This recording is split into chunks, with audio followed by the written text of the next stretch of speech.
La hora de Maquiavelo. Para conocer a los que están detrás del poder. La hora de Maquiavelo.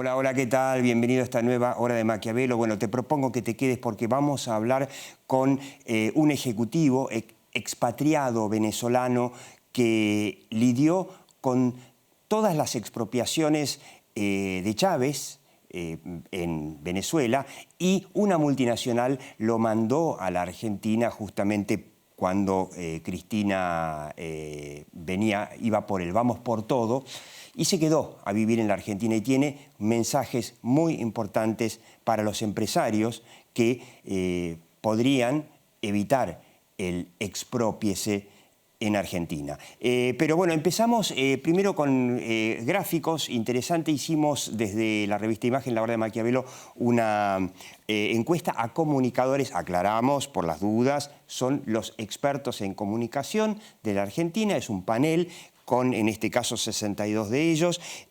Seguimos con esta encuesta de quién comunica mejor en la pandemia. Bueno, lo teníamos al arranque de la cuarentena, el previo estaba arriba, por supuesto, claramente Rodríguez Larreta.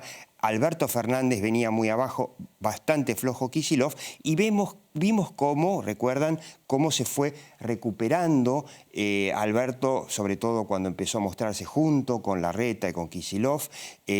Bajó un poquito acá por algunas percances que tuvo el gobierno. Recordarán esta masificación de jubilados tratando de cobrar en muy pocos bancos.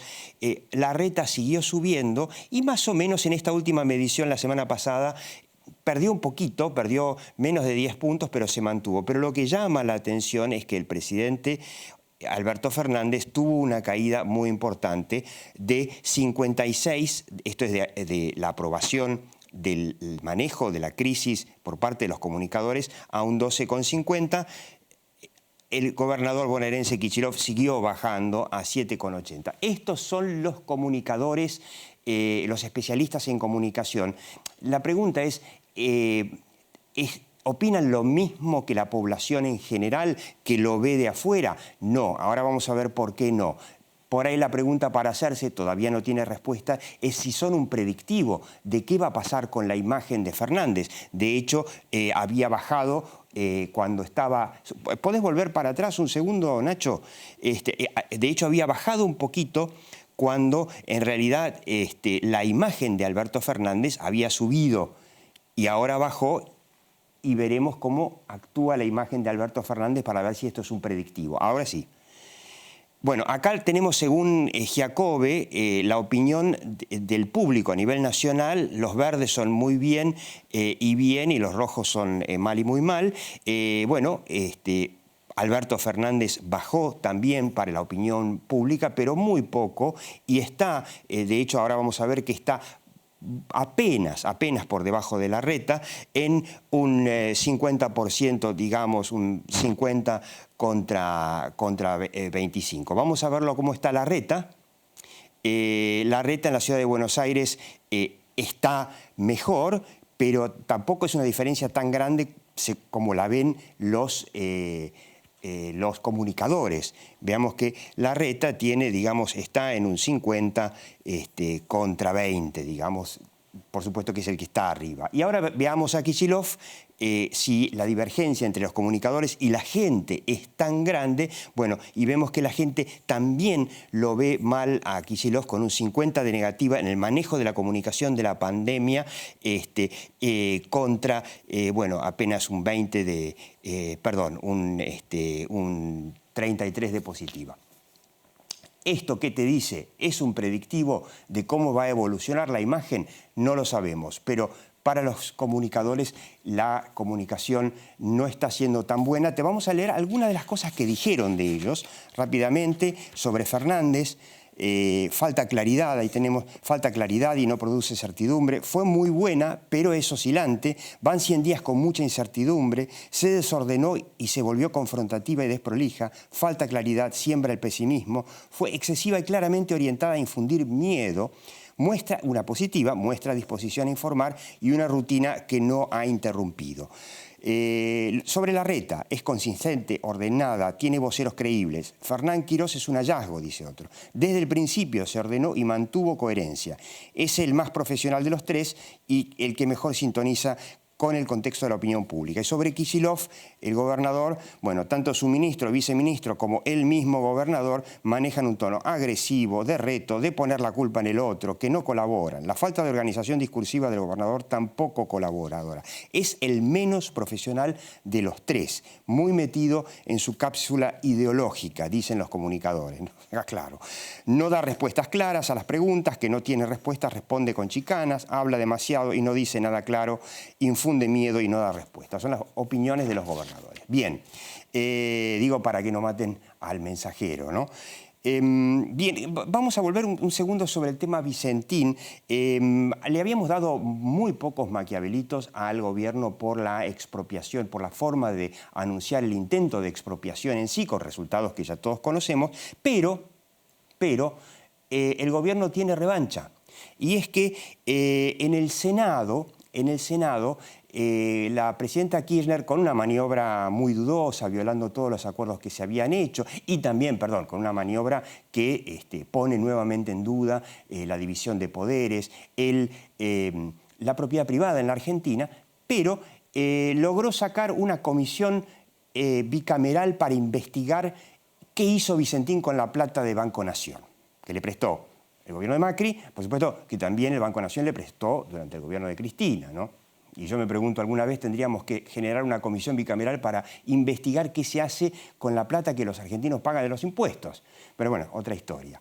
Y la verdad que esto es desde el punto de vista de la comunicación, una excelente medida, porque esto va a permitir hablar más sobre el mal manejo de los Vicentín, o de la familia que manejó la empresa, y no tanto sobre este tema que preocupa a los argentinos, que es el avance sobre la propiedad privada y sobre el único sector realmente pujante de la Argentina, que es el agroexportador. Así que tenemos maquiavelitos para, por supuesto, para el Senado. No sé si vimos ahí la imagen del Senado virtual, para el Senado, para Cristina, y le vamos a pedir a nuestro señor director, Diego Misraji, arriba el telón.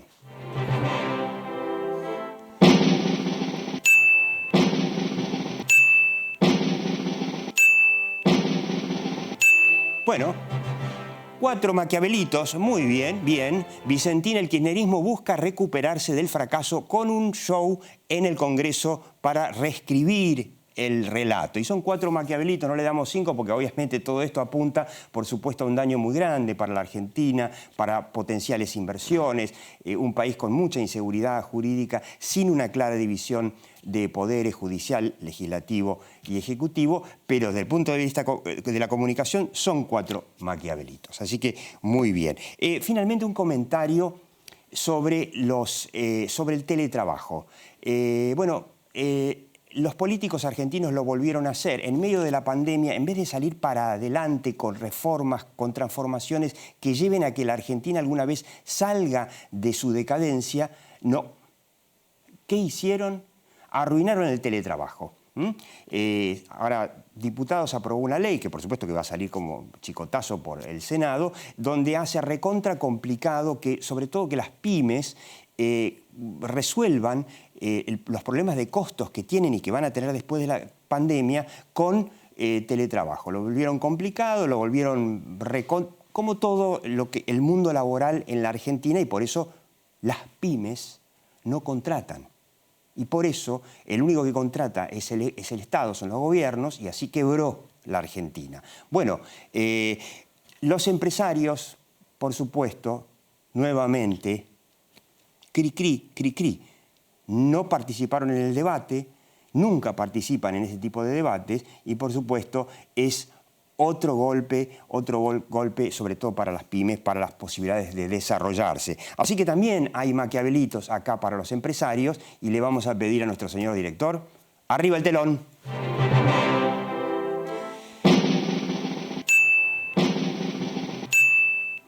Y nos quedamos en dos maquiavelitos pobres, ahí flojones. Los empresarios argentinos siguen sin entender que si no intervienen en los debates van a desaparecer dos maquiavelitos. Bueno, lamentablemente esto no cambia en Argentina. Hasta que no debatan los empresarios sobre qué Argentina necesitamos, bueno, el peronismo, el kirchnerismo va a hacer lo que quiera. En Alemania, te cuento que en Alemania, en donde la verdad que no les fue tan mal con la pandemia económicamente, los empresarios ya están debatiendo generar una nueva economía social de mercado con más reformas para salir mejor después de la pandemia. Y mirá que en Alemania no tienen muchos problemas los empresarios como acá.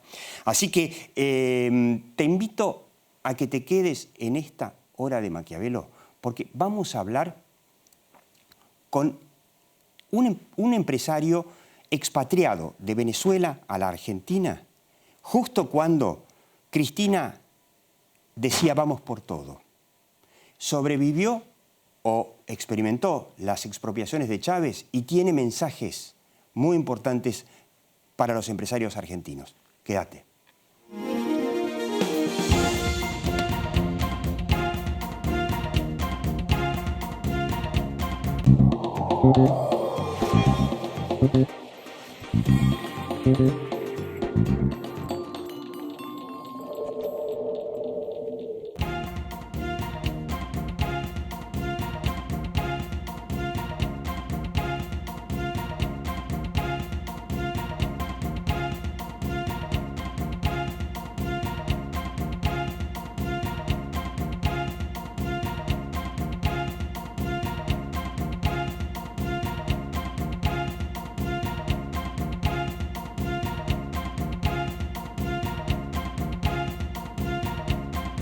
Innovación permanente.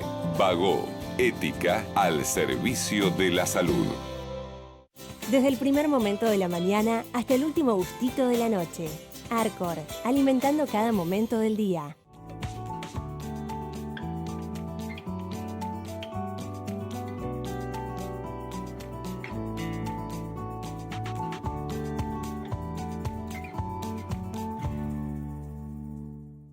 Si tenés que salir de casa, te pedimos que uses algo casero para cubrirte la boca, nariz y mentón. En Lanús nos cuidamos entre todos. Hacé tu parte.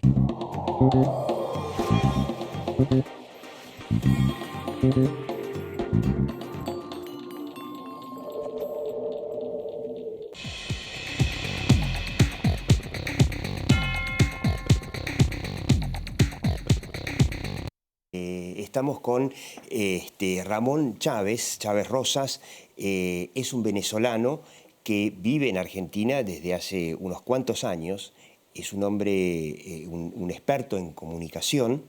Creo que es el momento más fascinante para hablar contigo, Ramón, en muchísimo tiempo. Contame un poco primero quién sos. Vos sos un experto en comunicación empresaria. Sí.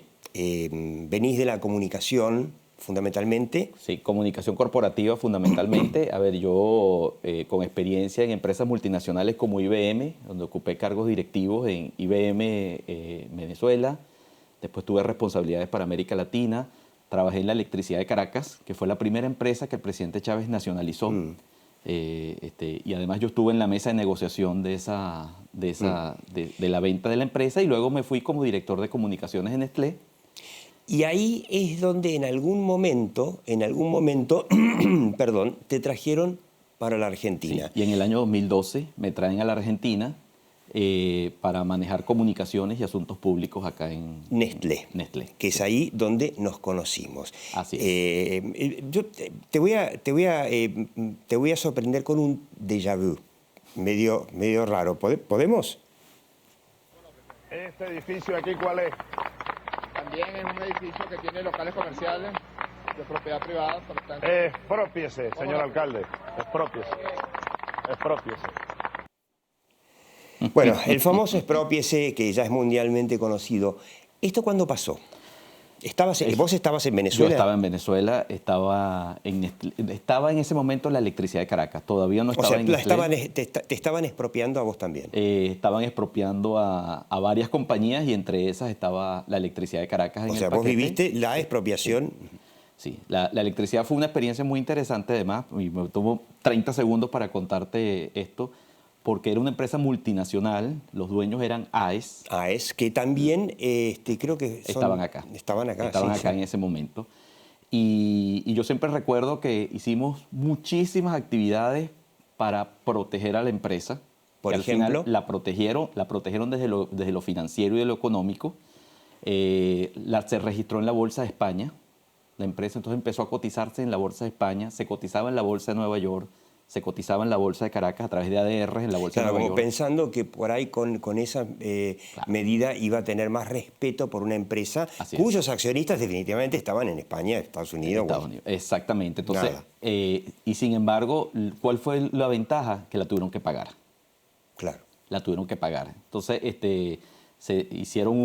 tuvieron que hacer una OPA de la empresa. Entonces, no fue una nacionalización, pero a través de una compra de acciones. La tuvieron que pagar, como seguramente va a tener que, tuvo que pagar Argentina por las acciones de YPF en manos de Repsol, que no le íbamos a pagar nada, terminamos pagando 5 veces lo que hoy vale la empresa, y ahora tenemos el juicio en Nueva York de las acciones que quedaron en manos de la familia Eskenazi, que si bien hicieron un acuerdo con un fondo buitre para que los represente, vamos a tener que pagarle, obviamente. Ahora, hacemos un fast forward, y la vamos a hacer bien desordenada esta charla.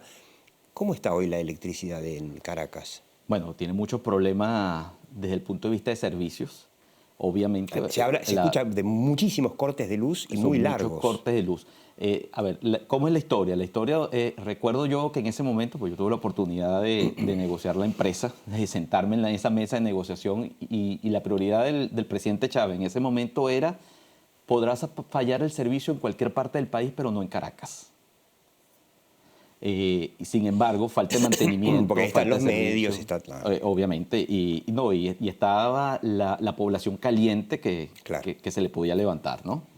Lo que pasa es que al final la falta de mantenimiento, la falta de mantener esas líneas de transmisión que cuestan mucho dinero. Obviamente, la electricidad necesita inversión constante, por eso acá las privatizamos. Claro.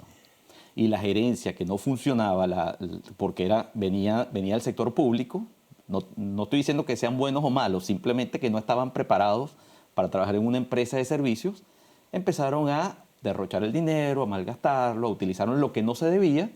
Bueno, y ya viste el año pasado aquel apagón de 5 días en la ciudad de Caracas. Claro, sí, tremendo. O sea, esas son las consecuencias de las estatizaciones en todos estos países. Además de costar un montón de dinero, les costó a los venezolanos, el resultado es no tener luz. Ahí tenemos imágenes de Maduro. Vos te viniste en 2012, decías. Yo me vine en 2012. ¿Ya estaba Maduro o todavía estaba Chávez? El presidente Chávez estaba vivo, sí. Antes de preguntarte cómo ves a la Argentina hoy, ¿cómo ves a Venezuela hoy? A ver, a mí me cuesta mucho porque ya tengo años que no voy, ¿no? 5 años sin ir, sin embargo mantengo contacto primero con mis colegas. ¿Familia? Tengo familia y mantengo contacto con mis colegas periodistas. Yo soy periodista, comunicador social, entonces mantengo mis redes dentro del país y lo que me dicen es que es una sociedad que lamentablemente está de alguna manera secuestrada en el buen sentido de la palabra, y por ahí yo te voy a decir algo que es muy duro, y que a mis amigos venezolanos, mis compatriotas seguramente les molestará, pero funciona así. Al presidente Maduro, mientras más personas se vayan del país, va a ser mejor para él. Claro. Y te voy a decir se van los que molestarían. Y ni siquiera los que molestaría, sino que fíjate, la ecuación es muy simple, ¿no? Dicen que la economía venezolana está quebrada. Pero si tú te pones a ver, a Venezuela le están entrando $10.000 millones por remesas. Las remesas famosas. Por las famosas remesas. Que entran por Ahora, canales es muy triste regulares. que el país con más reservas de petróleo del mundo tenga que vivir de remesas de expatriados, que eso es para los países más pobrecitos del África. Así es. Entonces, son $10.000 millones que entran por las remesas. Y después tú echas la ecuación muy simple. 200.000, 250.000 barriles diarios que estén produciendo, porque eso, Venezuela era un país que tenía la capacidad de 7 millones, hoy debe estar entre 200 y 250.000 diarios. Vamos a hacerle un replay a esto. ¿Cuánto producía PDVSA antes del chavismo? Alrededor de 5 millones y medio con un potencial de 7 millones. ¿Y hoy? ¿Me decías? Hoy está alrededor de los 250, máximo 300 Yo digo, mil este barriles. es un tema, porque ahora vamos a hablar de Vicentín, obviamente. Esto es un tema para que pensemos los argentinos, que el tema de Vicentín, como ya lo dijimos varias veces, no era defender a una empresa que no queda claro, evidentemente fue muy mal manejada y anda a saber, por ahí realmente hubo casos de evasión, bueno, para eso tenemos leyes, tenemos a la AFIP que investiga, pero la sensación que tienen de la forma en que se hizo o se está haciendo es que vamos a una suerte de nacionalización del comercio exterior por no poder ir a hacer la reforma agraria que algunos dentro del gobierno, no todos, algunos quisieran. Estos son los resultados. De 5 millones de barriles diarios, ¿Sí?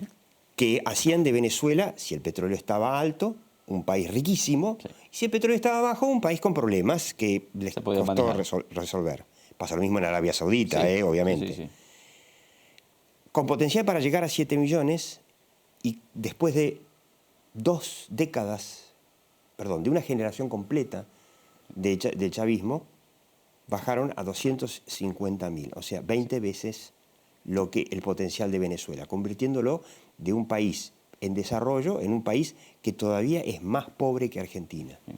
Bueno, si sumas eso, los 10.000 millones, más lo que se vende en petróleo, más algo que se está vendiendo en oro a Rusia y a China, y en uranio, porque Venezuela es muy poderosa en uranio, es una no sé si una potencia, pero tiene tiene buen uranio, a Irán, eso te hace una economía de 15.000 millones de dólares. Con una economía de 15.000 millones de dólares, más toda la cantidad de venezolanos que se han ido, te permite administrar el país como un país pequeño, con una economía de un país pequeño, pero te permite llevar... Pero algo hay. Pero algo hay, entonces obviamente por eso es que está todo dolarizado, por eso es que puedes conseguir lo que te dé la gana al precio caro, pero son pocas las personas. Al gobierno no le convendría bajo ningún concepto parar, por ejemplo, suspender las remesas, Claro. porque esa es la manera que le está entrando dinero. Claro, cuanto más se vaya, más remesas. Sí. Y yo hace unos 6 meses... Pobre sí, los venezolanos que se vinieron a la Argentina, porque Total. con la devaluación tremenda y el cepo cambiario, no sé qué es lo que pueden mandar a Venezuela, ¿no? Total. Y yo hace alrededor de 6 meses estaba hablando con un analista político venezolano y me decía, Luis Vicente me decía, mira, Ramón, a Venezuela le conviene incluso, al presidente Maduro le conviene 1 millón de personas más afuera, que se vayan 1 millón de personas. Claro. Porque eso le va a permitir Sí. administrar el país con el dinero que Sí, tiene en este si momento. ese millón manda remesas de $1.000 por año, ya con eso... Sí, exactamente.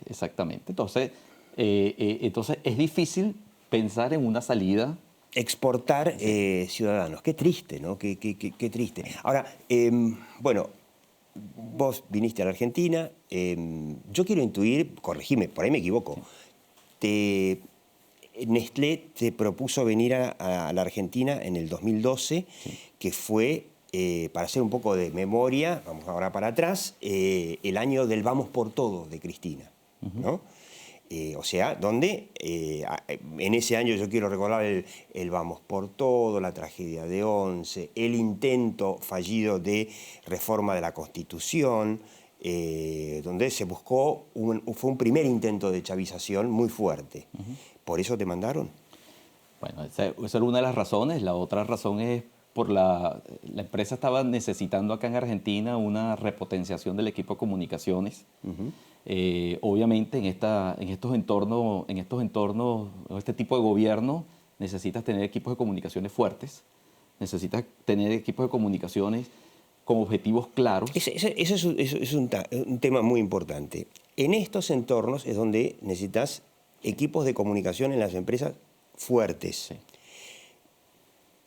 como ya habíamos comentado, el caso de Vicentín, Vicentín es una empresa que, bueno, nos sorprendió porque parece que los argentinos se hubiesen movilizado por Vicentín y no es tan así, no es por Vicentín, porque de hecho los argentinos ni sabíamos qué era Vicentín, tampoco lo sabía el presidente, el propio presidente, cuando lanza su proyecto de expropiación y dice, bueno, acá tenemos el ejemplo de la pueblada de la gente del pueblo de Avellaneda, ahí en el norte de Santa Fe, cuando el presidente lanza la expropiación y dice, no, lo hacemos por la soberanía alimentaria, recién después le explicaron, no, mira, esta es una empresa que exporta soja para que fundamentalmente la coman los chanchos chinos. O sea, en todo caso estaríamos velando por la soberanía alimentaria de los chanchos chinos, con lo cual demostró que, al igual que nosotros, los normales, yo me incluyo, no soy un experto en el tema agroindustrial, no sabíamos qué era Vicentín. Sabíamos que había una empresa que se llamaba Vicentín. Ahora, si a mí me preguntan qué es Arcor, te puedo decir qué es Arcor, qué es Nestlé, te puedo decir qué es Nestlé, qué es YPF, porque son empresas que tienen una estrategia de comunicación. Y Vicentín no la tenía. De hecho, tiene una consultora chica que se llama Personally, que es una consultora que también estuvo involucrada en sus propias controversias, que, por ejemplo, no contesta a los periodistas muchas veces, ¿no? Y tampoco hay un vocero, tampoco hay un Chávez en Vicentín, a tal punto que los que la conocían, te cuento que hablé con el intendente de Avellaneda, que bueno, fue justamente uno de los que impulsó estas movidas, y el mismo intendente decía, mira, acá en el pueblo no le conocen la cara a los Vicentín. La quieren mucho a la empresa, porque la empresa hizo mucho trabajo con los empleados y con la comunidad, con el pueblo inmediato, y donó muchos jardines de infantes, pero a los dueños no los conocen. Y nosotros, los argentinos, ni sabíamos que era Vicentín. Entonces, ¿esto es una lección para los argentinos? A ver, tú has dicho algo, dijiste muchas cosas interesantes, pero una se me grabó, que le daban cunas a los jardines de infantes. Sí, no, creaban jardines de infantes completos. Perfecto. Sí, Lo que sucede es que ese es el tipo de responsabilidad social tradicional que no genera resultados en este tipo de entornos. El tipo de responsabilidad social que podríamos llamarlo beneficencia. Que es beneficencia, exactamente. Que no genera resultados en este tipo de entornos. Bueno, en Avellaneda, que es una ciudad de 10.000 habitantes, donde obviamente que Vicentín es todo, funcionó. Sí, en Avellaneda. Bueno. Pero acá en Buenos Aires nadie sabía que era Vicentín. Exacto. Entonces, ¿qué es lo que sucede? Que el modelo por el cual yo creo que, yo recuerdo que yo tenía un modelo, pero no se refería a mí, sino al presidente Chávez, cuando venían de Suiza, lo llamaba Chávez Complain. No sos pariente. No, nada que ver, es pura casualidad. Se llamaba Chávez Complain. ¿Cómo Chávez Complain. ¿Cómo estar de acuerdo con Chávez? ¿Cómo hacer ese compliance? Empresa con sector político, con comunidad, con sociedad, y cómo armonizar todo podría eso. Ser, parafraseando Chávez Complain, podría ser Cristina Complain o Fernández podría Complain. Ser, habría que ver cómo encaja, y habría que ver también, porque para esto hay que leer los planes de gobierno, hay que meterse bien en ese verbatim. O sea, desarrollaste un programa para que no se enoje Chávez. De alguna manera, sí. Igual no lo ibas a hacer, no ibas a evitar que se enojara en algunas cosas que a veces uno hacía, pero lograbas crear un escudo protector, si lo queremos llamar de alguna manera, algún escudo para generar programas de creación de valor compartido, que no es responsabilidad social. Es un programa, y como yo lo explico siempre, esto se hace a través de conversaciones. Aquí está la empresa y aquí está el sector gobierno. Este tipo de franquicia, porque esto para mí es una franquicia, el chavismo es una franquicia, ¿no? que se está franquiciando en América Latina. Seguro. Es un modelo. Cuando confrontan, y esta confrontación no necesariamente tiene que ser mala, estos tienen un objetivo y este tiene un objetivo. De lo que se trata es que la conversación trascienda acá arriba y que lograr sacar programas con la comunidad, con la sociedad, con los empleados, que es fundamental tener a los empleados alineados en esto. Bueno, esto sí funcionó con Vicentín. Parecería que hasta ahora va bien. Evidentemente va muy bien, sí. Entonces, lograr sacar programas en donde sea un ganar-ganar, y lo tengo que decir así porque no encuentro otra palabra como explicártela, sea un ganar-ganar en donde nosotros podamos, como empresa, como sector privado, ver cómo nosotros podemos apoyar a la sociedad en ese objetivo común que pueda tener el gobierno o pueda tener un sector para lograr esas conversaciones que converjan y logremos resultados, programas de creación de valor compartido. Ahora, nosotros siempre mostramos, no lo vamos a hacer de nuevo porque si no ya directamente me van a pegar en la audiencia, un gráfico de una encuestadora norteamericana, que es el Pew Research Center, que hizo la misma encuesta, la misma pregunta en 44 países sobre el grado de aceptación de la opinión pública de las ideas, la idea básica del capitalismo, de la economía del mercado. Argentina es el país más anticapitalista del mundo, pero esto incluye a Venezuela. El venezolano, no digo el gobierno de Maduro, obviamente, el venezolano es menos anticapitalista que el argentino. Entonces, la pregunta es, ¿las empresas deben, porque este es uno de los problemas, de los temas fundamentales de la obra de Maquiavelo, ¿las empresas deben defender el capitalismo o deben callarse la boca y tener un Chávez complain? Nosotros podríamos llamarle Fernández complain y con eso matamos dos pájaros de un tiro.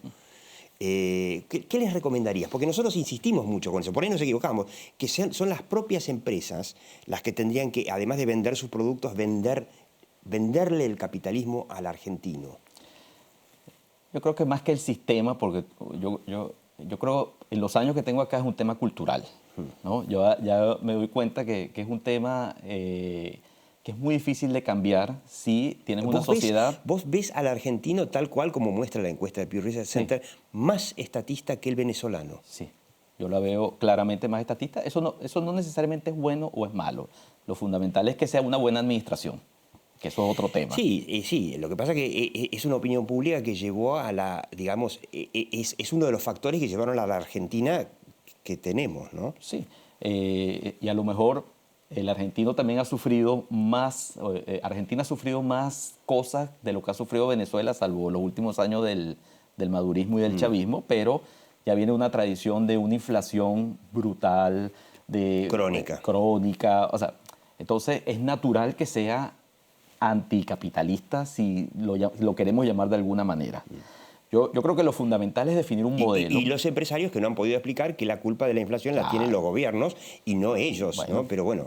sí, pero al final Diego, yo lo que creo es que hay que buscar un modelo que sea ese modelo de país, y por ese modelo de país habría que seguir. Y los grandes problemas que tienen las sociedades de América Latina es que cambian gobierno cada ciertos tiempos, entonces pasamos del péndulo, de este péndulo al otro péndulo, y no buscamos el equilibrio. Para mí, yo concuerdo con la encuesta. Te lo digo, en los 8 años que tengo viviendo acá, porque se los ve, ¿no? O sea, ahí tenemos imágenes de las marchas de Venezuela que han sido muy impresionantes. No sé si podemos ver algunas de los últimos años. Yo te diría, desde hace décadas se los ve a los venezolanos saliendo a la calle a protestar contra el chavismo y se los nota muy activos. Pero los argentinos también han salido a defender la propiedad privada. Ahora, ¿qué le dirías vos si ahora te llaman los empresarios argentinos y te dicen, a ver, Ramón, vos viviste el chavismo, terminó en prácticamente el fin de toda posibilidad de capitalismo en Venezuela? ¿Qué podemos hacer nosotros para evitar terminar así? Es una pregunta muy interesante y yo lo que te puedo decir es que hay que crear programas de creación de valor que conecten a la sociedad con las empresas. Yo creo que el sector empresarial en Argentina está muy distante y no le habla al consumidor. Le habla desde el punto de vista de la marca. Sí, le vende productos. Le vende, pero no le habla. Yo creo que el mejor ejemplo que yo te puedo dar de esto está en Venezuela, en Empresas Polar. Hacemos acá un alto y vamos a pedir una imagen.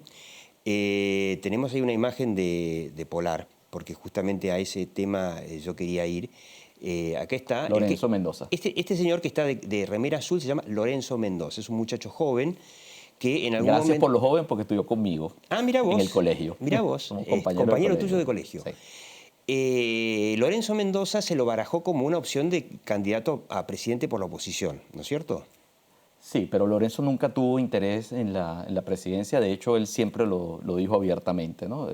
Su tema es la empresa Polar, que es una empresa muy grande en Venezuela. Se la conoce por la cerveza Polar, pero es el principal productor de, ahí sí, de alimentos, de consumo masivo, ¿no? De consumo masivo. Es una especie de Arcor. Es una especie, sí, de Arcor de alguna manera. Arcor con Quilmes. Exactamente, es una empresa que reúne y aglutina a los dos y tiene también... Y si no me equivoco, está asociada con PepsiCo. Y tiene PepsiCo como marca. Te iba justamente a decir que tiene PepsiCo como marca allí y tiene una serie de productos locales que la hace muy fuerte. Sobre todo tiene un producto... Ahí se lo ve, digamos, a Mendoza con operarios de su empresa. Total. ¿No?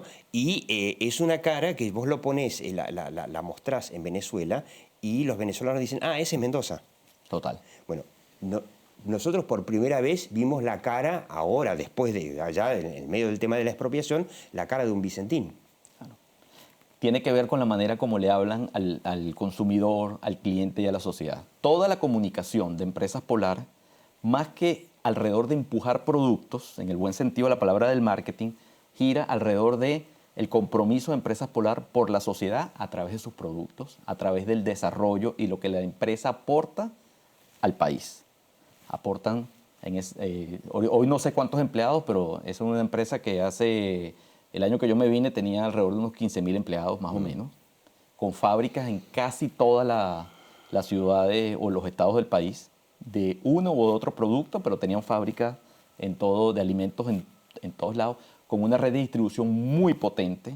Si era algo muy fuerte, es que todos los productos de Empresas Polar llegan a la última esquina y al último huequito del país.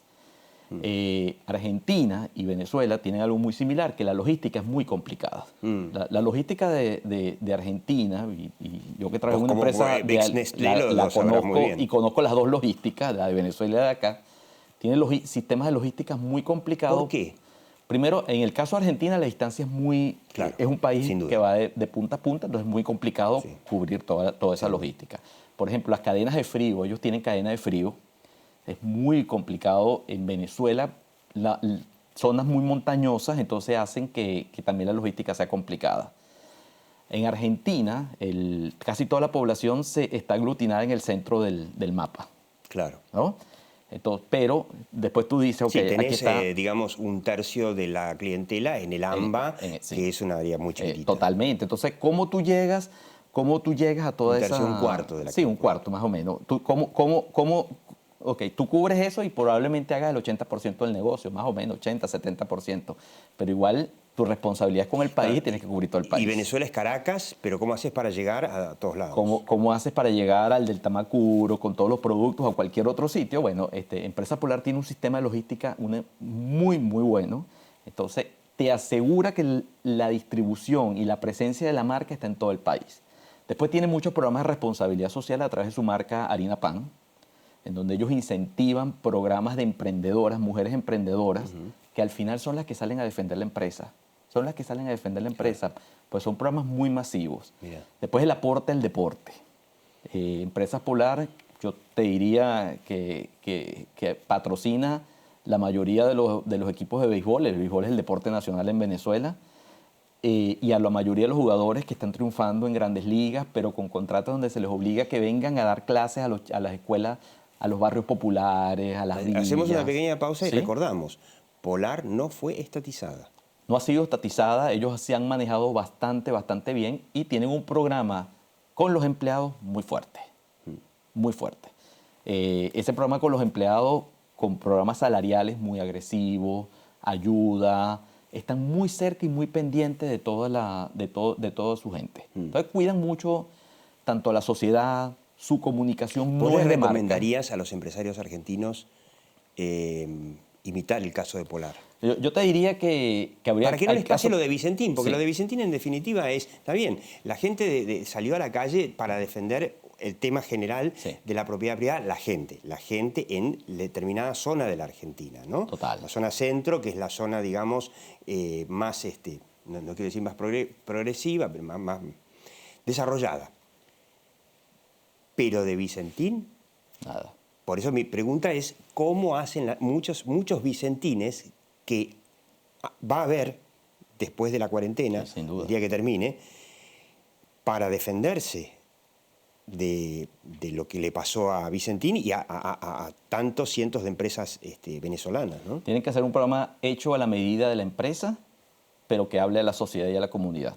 O sea, yo no sé si es polar la solución, pero lo que yo sí te puedo decir es que hay que analizar dónde está ubicada físicamente esa empresa, cuáles son los problemas que tiene esa comunidad, sentarse con los líderes comunitarios, con los líderes vecinales que pueden existir allí, para tener esa conversación que le permite tener esos resultados. Ahora, otro de los problemas que tiene la Argentina, vos lo habrás visto, es que, por ejemplo, si lo comparamos no ya con Venezuela, con Estados Unidos, es que vos ves que en Estados Unidos hay caras de empresarios. No sé si todos los norteamericanos conocen a todos los empresarios, pero hay caras, no sé, desde Bill Gates, Jeff Bezos, murió Steve Jobs, son nombres conocidos y hay muchos más.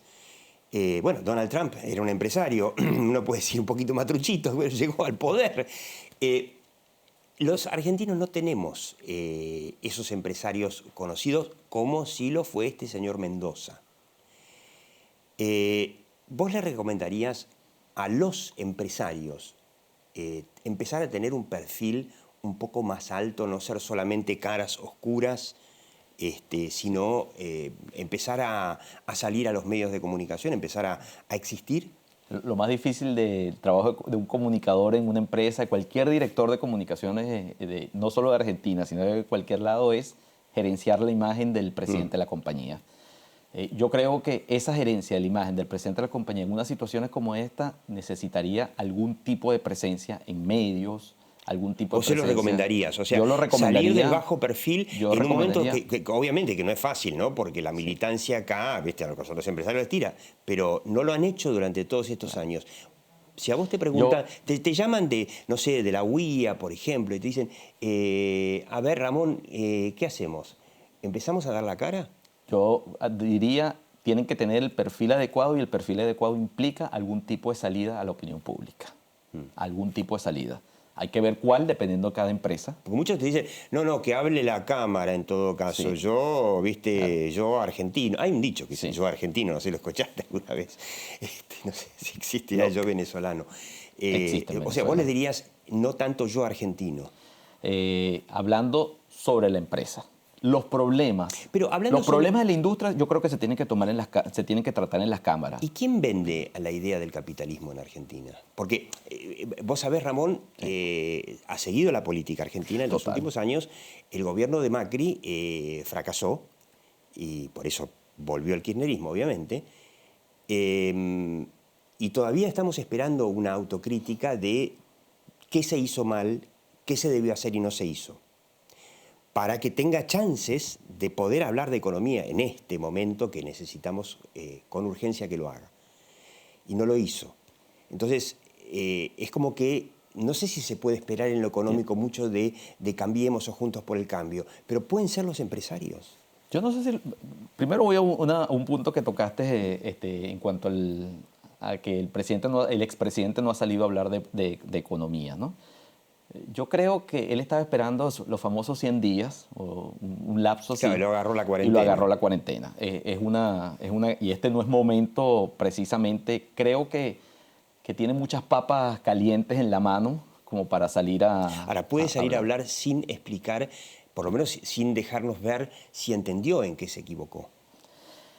Ahora te hago de consultor de Mauricio Macri. Yo ahí te diría así, sin estar preparado para esa pregunta, porque la verdad es que nunca la tenía visualizada, pero yo lo que creo es que salir a hablar puede tener sus consecuencias positivas, porque le va a explicar a su audiencia lo que está intentando hacer, o lo que trató de hacer, o lo que estaba pensando él, pero también puede ser la negativa, porque en este momento siento yo que se le están quemando muchas papas, el tema del espionaje, tiene varias cosas ahí en la opinión pública en la cual aún él siendo presidente y que mejoró mucho, es una opinión también muy personal, yo siento que a él le faltó mucho como vocero. Absolutamente. Él no conectaba con la audiencia. Cuando él hablaba, él no conectaba. No, además me parece que él tenía la sensación de que explicar qué es lo que había que hacer con Argentina, que no se hizo y por eso terminó como terminó, no es algo que él quería hacer o le gustaba hacer, ni tampoco decidió delegarlo en nadie. Exactamente. No quiso exactamente. Entonces, eso por un lado es una papa caliente que él tiene en este momento. Porque por eso, complicada. Ramón, perdón que te interrumpa. Sí, total. Por eso es que la opinión pública de la que hablamos, de la encuesta del Pew Research Center, donde los venezolanos son menos anticapitalistas que los argentinos, o más procapitalistas que los argentinos, en los 4 años de Mauricio Macri no cambió. O sea, por algo es. Sí, exactamente. Y no iba a cambiar porque tampoco es que se hicieron un plan comunicacional alrededor de eso para cambiar. Parecería que el plan comunicacional era para gobernar 4 años más y no para realmente establecer un proyecto país. O sea, tenían planes de comunicación para la campaña, pero no para gobernar. Bueno, para gobernar es lo que probablemente pase. Ahora, al sector privado, a un presidente de una compañía, a un empresario, yo creo que tiene muchas cosas que decir desde su compromiso con la sociedad y con el país. Yo creo que los problemas de la industria se tienen que tratar en las cámaras y para eso debe ser una cámara. Ahora, los problemas o el posicionamiento de una empresa, si no es el presidente de la compañía el que toma el sartén por el mango, como se dice en Venezuela, ¿quién lo toma? Entonces, hay que salir de alguna manera. El vocero tiene que ser el número uno de la empresa. Sí. Y vos ves a los empresarios argentinos, o crees que lo necesiten, porque por ahí no lo necesitan y mejor seguir con el más cómodo perfil bajo. ¿Ves a los empresarios argentinos en condiciones de salir a explicar no solamente su empresa, sino también el sistema por el cual, el único sistema por el cual los países han prosperado, que es el sistema capitalista, guste o no guste? Yo veo un equipo de directores de comunicaciones muy profesional y muy sólido en este país, muy bien estructurado, que yo creo que pueden ser unos grandiosos asesores de sus presidentes. Interesante lo que decís. Vos ves que los profesionales de comunicación que están en las empresas son de buen nivel. Altísimo nivel, profesionales de primera línea. Te lo digo, yo pertenezco también al grupo de los directores de comunicaciones acá en la Argentina. Y el grupo DIRCOM. El DIRCOM, y los conozco a la mayoría, y son profesionales altísimamente capacitados. Ahora, el problema es convencer a los empresarios, a los jefes. Claro. Y yo estoy seguro que más de uno quiere y necesita y sabe que la empresa necesita que su presidente salga a dar la cara, a hablar. Un presidente que habla de visión, habla de cómo está el mercado, habla de hacia dónde va la empresa, de su compromiso con la comunidad, con la sociedad, con el país. ¿Podría ese empresario explicar, por ejemplo, que transmitir el sueño de todo lo que haría en otro entorno, en otro contexto, con otras leyes? Podría ser, sí, podría ser, también, es verdad, pero también te voy a decir, estamos en un entorno en donde esta es una gran oportunidad, porque si es un momento en el cual los consumidores y los clientes quieren escuchar a las empresas, es este. Por el tema de la pandemia, por el tema de la cuarentena, por el tema de la situación país, saber que mi empresa o esta empresa X, Y o Z, cualquiera, puedes tomar cualquiera, Arcor, La Serenísima, cualquier empresa que tú tomes acá en la Argentina, estamos trabajando, estamos comprometidos y que salgan a los medios con ese tipo de mensajes. Yo te digo, yo creo que aquí hay, te repito, muy buenos directores de comunicación con un altísimo nivel profesional, el cual pueden lograr unos resultados que te sorprenderías en cuanto al posicionamiento, ¿no? Bueno, está bueno que te escuchen. Ahora, vos decías que salgan a los medios, ¿no? En Venezuela los medios prácticamente dejaron de ser independientes porque los canales los cerraron, a los diarios no les dieron papel, a las radios Entonces, lo que quedó, no sé, son sitios web, blogs. Los mini medios. Nosotros acá en Argentina, por suerte, todavía no volvió la loquísima idea de la ley de medios, que cuando vos llegaste a la Argentina estábamos en plena efervescencia de la ley de medios, que esa ley fue declarada semi-inconstitucional, pero en cualquier momento podría volver. Yo tengo la sensación de que muchos empresarios argentinos les ha llegado el mensaje, en parte era un mensaje que era muy fuerte incluso en la época de Macri, de que los medios de comunicación tradicionales, los medios periodísticos, digamos, ya fueron, ¿no? En el gobierno de Macri, en el torno de Marcos Peña, nos describían a los medios como dinosaurios que se tienen que extinguir, ¿no? Como que llegó el momento de las redes sociales, el periodismo ya. Y los empresarios, muchos, no todos, ¿no? De hecho, hay, por ejemplo, te aseguro que los que auspician la Hora de Maquiavelo no están en ese conjunto, pero son una minoría. La gran mayoría están en esa tesitura, es decir, los medios ya fueron. En un contexto así, vos le recomendarías, sí, dejen a los medios, vayan a las redes sociales, o ves que los medios por ahí tendrían que prestarle un poco más de atención. Yo creo que tiene que ser un mix. Un poquito de medios tradicionales y un poquito de redes sociales. Yo hoy estoy esta es una conversación y una discusión muy familiar. Mi hija estudia comunicación social y yo hoy me pregunto si la carrera de comunicación social dentro de unos años va a existir tal cual como la conocemos. No, seguro que está cambiando y va a cambiar. Está cambiando y está cambiando brutalmente y las universidades no se están adaptando a esos cambios, ¿no? No se están adaptando o no están bailando a la música de los cambios que están ocurriendo en la comunicación, donde la sociedad se está haciendo dueña de las noticias, se apropia las noticias y es la misma sociedad la que difunde en las redes. Está bien, pero digamos, yo como periodista defiendo que no es lo mismo difundir fake news que difundir periodismo. Estoy hablando de periodismo serio, no de la fake news. Buena tu aclaratoria. En Venezuela sí. No hay forma de apoyar a los medios porque ya desaparecieron. La pregunta es si en Argentina, para evitar terminar como Venezuela, quizás los medios necesiten más apoyo del empresariado. Seguramente sí, lo que pasa es que hay que ver cómo el gobierno va a tomar que el sector empresarial apoye a esos medios, ¿no? Siempre va a ser un intercambio. En Venezuela era muy simple, la matemática y la ecuación era muy simple. Ajá. Si tú apoyabas a un medio que estaba en contra tuya, en contra del gobierno, me refiero, no en contra del gobierno. Entonces, bueno, en Venezuela alrededor del 80%, en ese momento era el 80, el 85% de todo lo que se produciera en el país era importado, incluyendo la materia prima, ¿no? Entonces, simplemente suspendía... No te dejaban importar, o sea, como ahora que no hay licencias no automáticas, hay que pedirle permiso al gobierno. Te decía, en Venezuela se llamaba certificados de no producción, tú le presentabas al gobierno que tú no podías producir una materia prima y te la aprobaban. Si tú anunciabas en un canal, que en ese momento era Globovisión, no es que había una norma, pero había una matemática clarita que si tú anunciabas en ese medio, no podías importar. Los certificados no te salían. Claro, entonces, acá pasó un poquito, por suerte no pasó a gran escala, pero recordemos que acá el entonces secretario de Comercio, Guillermo Moreno, intimaba a, por ejemplo, no sé, las cadenas de supermercado, que son grandes anunciantes de la prensa gráfica, a quitarle sus anuncios so pena de tener este tipo de sanciones, ¿no?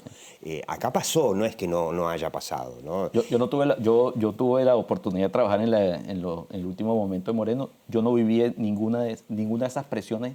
Sí. Nosotros desde los medios, claramente, de hecho, ADEPA, la asociación que representa a la mayor entidad periodística de la Argentina, mandó cartas a las casas matrices en el exterior reclamando por esa actitud, porque fueron obedientes y efectivamente en su momento le sacaron la pauta a los medios. Ahora, ¿esto podría volver a pasar? Yo espero que no. Yo creo que esa es la gran ventaja de tenerlo a Alberto Fernández, que será cabrón, se enojará con los medios, pero dentro de todo tiene una actitud, si se quiere, democrática en ese sentido todavía. Sí, a mí me parece que desde el punto de vista de su imagen se está moviendo bastante bien. Me parece que el tema de la cuarentena, a pesar de todo, yo no sé si le vino bien, pero se le vio un temple de una persona que puede manejar una crisis. La está transitando todavía porque las crisis comunicacionales duran poco. No, esta es una crisis muy especial porque las crisis comunicacionales tienen la característica de durar poco, pero esta se está haciendo eterna. Entonces hay que ver cómo va a correr ese maratón. Hablamos de nuevo dentro de 2 o 3 meses. Sí. Exactamente, hay que ver. Desde esa visión le he hablado, fíjate que yo siento que le he hablado con un mensaje al país claro. Más allá de que yo no estoy ni a favor ni en contra de él. Afinidad con no tengo ningún tipo de afinidad, ni lo conozco, además. Pero yo lo que sí te diría es que siento una afinidad cuando él está ante la cámara, que por ejemplo con Macri yo no la sentía. Sí. Yo no la sentía. Era más frío. Una cercanía. Y cuando tú hablas de cercanía, conectas para alcanzar esos resultados, logras comprometer a la sociedad alrededor. O sea, si él aprovecha esas habilidades que muy, muy por encima se les ha tomado, las ha traído, él de repente con un buen plan podría hacer despegar al país, ¿no? Ramón, muy interesante. Saco 2 o 3 conclusiones que me parecen importantísimas, ¿no? Los empresarios tienen que hablarle a la gente más allá de sus productos, dar la cara, y tienen que ser ellos los que vendan el capitalismo, porque nadie lo va a hacer por ellos. No tienen a un partido en estos momentos que pueda hablar con credibilidad del tema. Y la opinión pública, una opinión pública más difícil que la venezolana todavía. Sí es. Esta opinión pública es mucho más complicada. Es muy complicada. Así que bueno, usted lo escuchó, sumamente interesante. Yo creo que la verdad que estaría bueno que los empresarios te llamen y te pregunten, che, a ver Ramón, ¿qué hacemos? ¿No? Porque la verdad que están muy desorientados en este momento, ¿no? Ramón Chávez, bueno, hoy consultor de comunicación empresaria en Argentina, expatriado, digamos, emigrado de Venezuela. Vos te fuiste de Nestlé y decidiste quedarte. Nos quedamos porque te radicaste acá. Estamos muy enamorados de la Argentina, muy, muy distinto a lo que pueden pensar muchas personas. ¿Pero tu esposa es venezolana o argentina? Mi esposa es venezolana, mis hijas son venezolanas y yo creo que si yo las saco a Argentina lloran. Aman este país. Nos hemos encontrado con muchísimas familias espectaculares. A diferencia de lo que otros puedan pensar, a nosotros somos ya casi argentinos. Ya... Ayúdennos, o sea, evidentemente Ramón Chávez no puede volver a Venezuela, obviamente por obvios motivos, no hace falta preguntarle mucho. Ayudémonos a que siga quedándose contento en Argentina y que prospere en Argentina, porque entonces todos vamos a prosperar en Argentina y no vamos a hacer Venezuela. Ramón Chávez, muchísimas gracias. Usted siga viendo La Hora de Maquiavelo por Metro y por YouTube.